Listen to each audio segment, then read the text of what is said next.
I তোর খালানো তোর 1000 টাকা দিছিল, ওই টাকা আমার কাছে দিয়ে দে, তোর কাছে রাখলে হারাই যাবো। আরে মা, আমি কেন ছোট আছি নাকি? আমার কাছে টাকা হারাইবো কে? ঠিক আছে, রাইখা দে তোর কাছে। মা, কালকে আমাদের স্কুল থেকে পিকনিকে নিয়ে যাচ্ছে, 600 টাকা লাগবে, দিয়ে দিও। আছেই তো তোর কাছে, তোর খালা দিছিল না, ওখান থেকে দিয়ে দে। আম্মু, এটা তো আমার টাকা। তো পিকনিকে কি আমি যাইতাছি নাকি?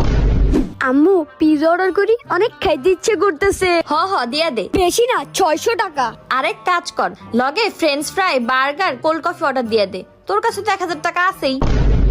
হ্যাঁ, আমিও যাব। আচ্ছা দাঁড়া, রাখ। আম্মু, আমার বন্ধুরা না মুভি প্ল্যান করছে, আমাকেও নিয়ে যেতে যেতেছে, অনেক জোর করতেছে। আমিও কি যাবো?